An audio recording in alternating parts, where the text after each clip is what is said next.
Hi guys! What's up? It's Sarky. And Aileen. Kung bago kayo sa channel namin guys, huwag kalimutang mag-subscribe at pindutin yung bell na yan para updated kayo sa mga bagong upload namin. Tama! Ano naman yan?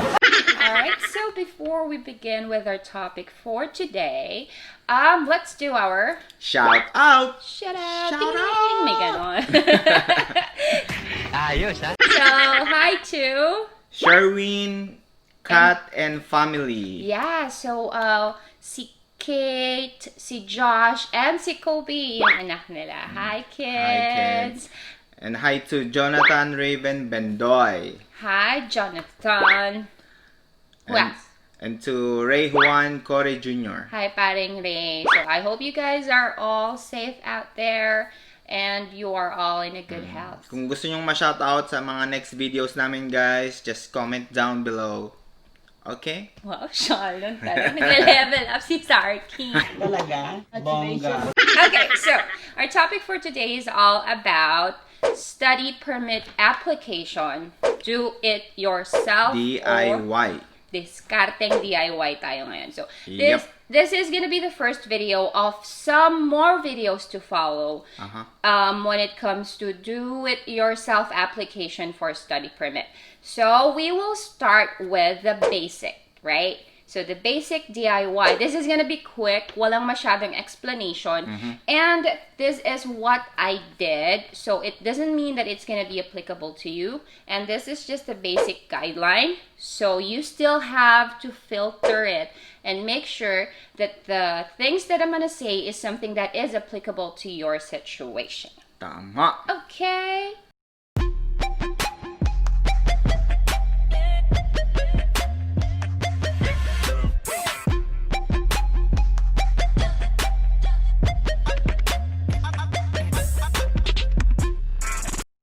Alright, so let's begin. Step number 1. Number 1, secure initial documents. Yes, so what are the initial documents? I've already mentioned this with some of the other videos that we made. So step 1, step 2 application for a study permit. But this is just going to be a quick rundown of what those basic initial documents are. So let's start with number 1, your birth certificate and marriage certificate if you are married. Number 2, your high school and college TOR and diploma. Number 3, your employment certificates. And then your passport, of course, that's very important. And lastly, your language test. So it could either be yung sa IELTS or kung kunwari waived IELTS naman, you have to get the yung sa school ninyo, that's the medium of instruction certificate that would be coming from your school. And for those other schools naman with waived IELTS, or you are required to get an English assessment, then you don't have to do that. Okay, that's for number 1. Number 2, find a province. Yes, and also your school in that province, right? So it's very important to consider kung saang probinsya kayo mag-aaral. Things that you have... Ontario. Sinukchak, tigbak. So that depends. You have to consider several factors in choosing kung saang province kayo mag-aaral and to what school. So that number 1 would be yung syempre kung nasan yung family mo or yung mga kakilala mo. Tama. Maano na factor yon because they can help you with in terms of yung initial adjustment nyo pagdating nyo ng Canada, accommodation, finding a job. So family and people that you know you're close with is some of the most important consideration when it comes to choosing a province and a school. Tama. And also, you have to consider job opportunity. So job opportunity during your study and after your study. Choose a province where there would be plenty of job opportunity for you. Ontario. Parang di mo isusul ka na sulsul.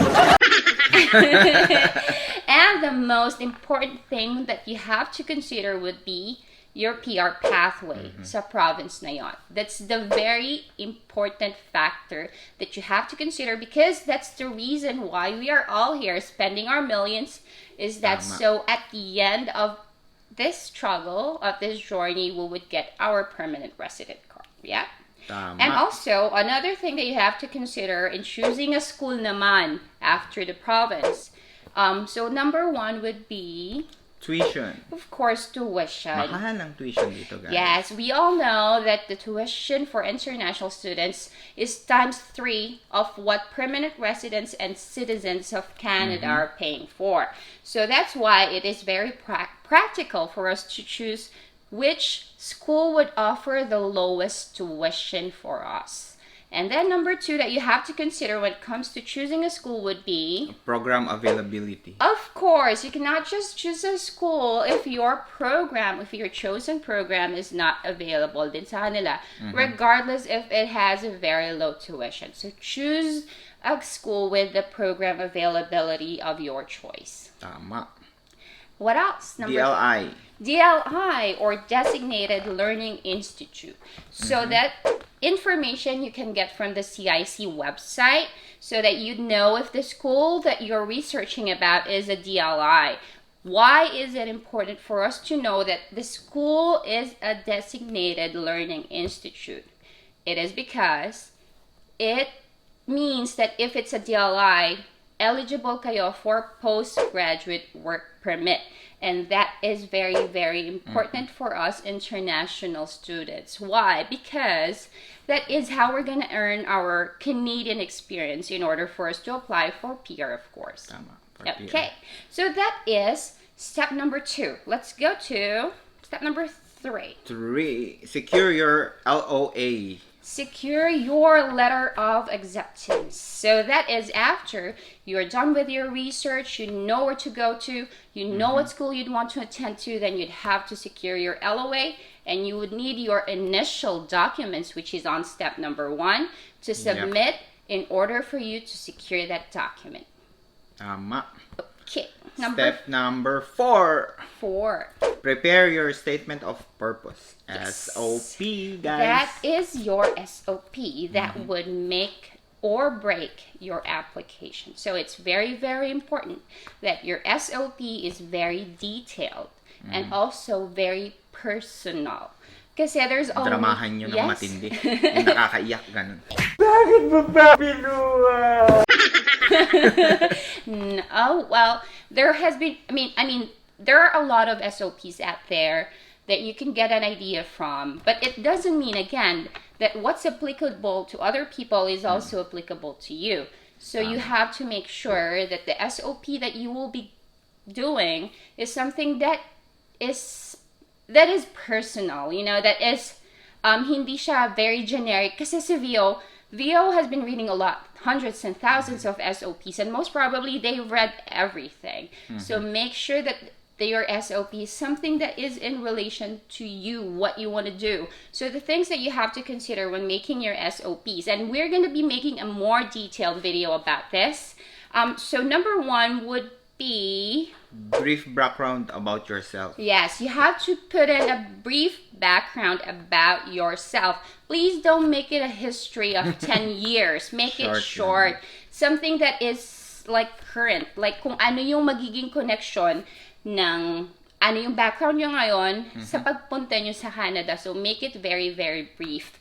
Pero something na connected sa reason of why you want to study here in Canada. Tama. And then another thing, Why that program? yes, you have to defend why you chose that program. Diba? That is something that is very important for the visa officer to see in your SOP. So it depends. There are several factors when choosing a program. It could be something that is related to your degree, your work background. So this can either be a career upgrade, right? Number 1, it can be a career upgrade. Another thing is that it could be for business purposes, I mean. So it's not something related to your work background, to your degree, but it is something because you'd want to put up a business and you'd want to learn something about that program that you would be able to apply to the business that you're planning to put up once you return to the Philippines. And then another reason that you can use for choosing that program would be... Following your passion. Ikaw, who's your passion? Ikaw. I followed you here. Bolero. Mabigat mong bola. Following your passion. So that means that your chosen program is entirely different from your background, from what you're doing, and from your degree. So one good example of this would be you being an accountant and you're going to be getting a culinary degree or postgraduate diploma here in Canada. Why? Because cooking is your passion. So that's something that you can write about in Tama. your SOP. Galing-galingan nyo lang, guys. Tama. Make it more personal, guys. Please don't make it something na nabasa na ni VO Wag mga hundred 20 of times. pages, ganun. Kunti Yeah. lang. As much as possible, make it short. Ah. A maximum. Actually, mine is a very long SOP. It's 5 pages, and that's already considered very long. So if you can make it shorter, then that's better. But make sure that everything is in there. Dinamahan nyo ng mabuti. Tignan mo, na-approve kami. Sabay kami. By God's grace, yes. Oo nga. Oh. Home ties. Okay, and that is also something that you have to put in your SOP. What are the things that can be considered as your home ties? Family. Home tie. Family, of course, it's the most important thing. Especially us Filipino, we are family-oriented people. Siyempre. Property. Property, your mga kalupaan nyo dyan, mga hacienda nyo dyan, those can be considered as your home tie as well. Okay. In investment. Like, what are the investments that we have? Yung Pogi ako parang dududa ka. yung COL, like Kotse, lupa, yeah, also pwede rin yung mga binabayaran yung business. that businesses as well as your insurance, right? Something that you could consider as your home tie. Also, this is something that is, I mean, I'm not sure, but this is what I did. It may be or maybe not something that you can do, but a letter of reference from your employer, your previous employer, who you are in good terms with, and can give you a letter stating that once you return to the Philippines, they're willing to take you back in the company with a high chance of promotion because of the Canadian education that you were able to acquire when you were doing your international studies here in Canada. So that can be something that the VO might consider that, this person has something to return to. So yeah, you may consider that as well. Another thing that should be in your SOP is POF. that's very, very important. Your proof of funds. Mahal. Oh, super mahal. So then again, it's very important to have that in your SOP.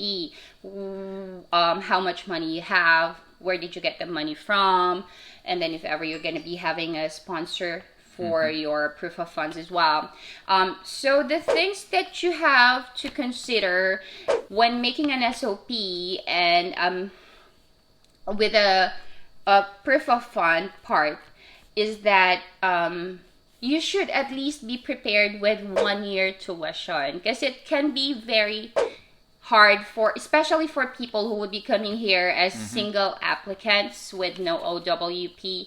It's gonna be pretty hard for you to save up for your next tuition, next term tuition. Kasi yung interval, mga 3 months lang. Yes, exactly. So make sure that in your SOP, you can be and you will be able to pay for your 1 year tuition. That's something that you need to consider. Mga 15,000. Exactly. And also the just a piece of advice coming from us, is that if you can write in your SOP a detailed breakdown of your living expenses for the next 2 years, for the entire program. If it's 2 years, then if you can do 2 years of your POF in your SOP, then that is very, very ideal.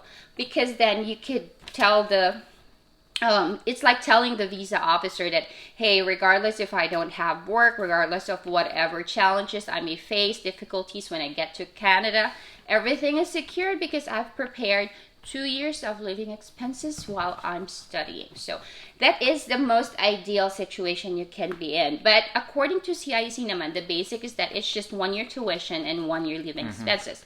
But for me, what we did is that I I made a table, a breakdown of all the expenses that we would be incurring while we are here in Canada, and showed them that we have those finances readily available for us whenever we need it. Tama. Okay, what else? Okay, so number five. Prepare basic additional requirements.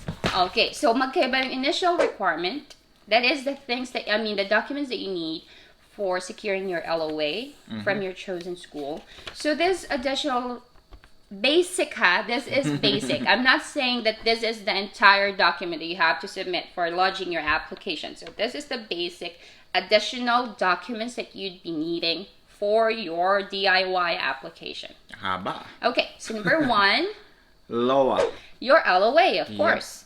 The one that you got from your school. Number 2, medical. You have to get your medical. That is required, unless for those countries where medical is not a requirement. So there are countries where you can apply, where you're applying from, that medical is not a requirement. What else? Number 3, biometrics. Biometrics. So right now, with the current situation we're in, we're having a hard time with a biometric, but that is part of the requirement for Malapit ang the mag-open yan. study visa application. Bank statement. Number 4, bank statement or bank certificate. Bank statement and or bank certificate. So it can either be a bank statement or a bank certificate, but it is much better if you could provide both. What else? Police clearance. So if you are an OFW, you worked in a different country, if you stay there for more than 6 months, then yes, you'd have to secure your police clearance. And then another thing is your digital photo. Yes, so there is a guideline for the size of the digital photo. It's in the CIC website. Follow that. Or if you go to any of there are studios where they already have the sizes for different pictures that it is needed for Canadian visa, UK visa, US visas. It's already have it there, but you can also double check with the CIC website. Bawal ngumiti. Dapat labas ang tenga. Yung mga malalaking tenga natin na yan. And then don't smile. And then lastly, for the basic additional requirement would be Immigration forms. all the immigration forms. So go to CIC website. It would give you all the forms that you need to submit for Andun lahat. andun lahat for your DIY study permit application. So let's go to number 6. Step number 6. Step number 6. How do you want to apply? Okay, so we actually have 2 ways of applying for the study permit. It can either be SDS or the student direct stream or the regular application. So what's the difference between the two? The student direct stream is faster when it comes to processing, but there are several requirements that you have to fulfill in order for you to apply SDS. So number 1 would be paying 1 year of tuition, and number 2 is that you have to open GIC in either Scotia or CIBC of 10,000 Canadian dollars, equivalent to 1 year living expenses. And the processing time, it's expensive, but it's also faster because the processing time, as per CIC website for SDS, is only 20 calendar days. 20 calendar days. And for regular stream, we have 2 ways in applying. So it can either be paper-based or online. So we did online application. Online. Yeah. So Hirap everything was mag-scan. scanned. So everything was scanned. All of our documents were scanned. And then after that, we have to make sure that the size of the file is smaller. So we used I Love PDF for that. Kasi very limited yung size ng file when you upload. So make sure that you will be able to compress those files. Okay, and then another is regular paper-based. So, according to CIC, the processing time for regular application is 5 weeks. May listahan kami. That's gonna be 5 weeks. That's for the Philippines. If your application will be processed From the Philippines, it's 5 weeks. That's according to CIC. But we have to take into consideration that we are in a special situation right now. So the processing time may take longer, especially with the visa centers being closed in the Philippines. And Dahil Cebu is the only VAC that's open right now. So a lot of people are considering going there just to get their biometrics. So after you consider if you want to apply either SDS or regular, you'd have to create a GC key account, and that you can do in a CIC website. So the only difference is that if it's going to be an online application, you have to initially start with creating a GC key, upload your documents, and then submit your application. But for paper-based, you'd have to go directly in person to any VFS center and then give them the paper, the documents that you need to submit for your application, and then after that create a GC key and then link your account. So that's what you're gonna do, and that's the difference between SDS and regular. Okay, number 7. 7. Pay your fees. Okay, how much did we pay for the fees? 100 for visa and 85 for biometric. No, actually it's $150 for visa. $150, sorry. $150 for visa, and for the biometrics it's $85. yeah. So that's it. Number And then, 8. Number 8. Lodge your application. Yan na tayo. Yun na. So you Malapit na sa katotohanan. lodge your application. So before you do that, make sure that all documents are complete. Make sure that everything, you were able to anticipate everything that the VO might question, might ask of you. So make sure that everything is in there. There you have all your supporting documents, most especially when it comes to your proof of funds. Tama. Okay. Ito ang pinaka-importante. Last step. Number 9, pray. Pray. Have faith that if it's God's design for you to be here in Canada, it will happen. Kung para sa inyo, para sa ating lahat. Tama. And never give up on your dream. Oo. Never ever give up on your dream. Especially if your goal is for your family. If the reason why you're doing this is for your family, then never ever give up on your dream. So that's it for now. We just made a very basic, that's gonna be I think the easiest way that we can explain DIY to you guys. And we will be making more videos explaining thoroughly the step-by-step process when it comes to getting LOA processing, making your SOP, your OWP DIY guide, making his letter of intent. So also for Abangan your nyo proof lahat of yan, funds, guys. we will be doing that since we already started this DIY basic guide. And we are thankful, guys, for all of your support. Once again, thank you so very much. Agyaman kami. Agiyaman kami. Gracias, guys. And God bless. Take care, everyone. Maraming salamat. Bye. You've been sending flowers to me. Flowers today, flowers today. Instead of sending flowers, come back to me and hold me in your arms again. Flowers to me. Flowers today, flowers today. Goodbye.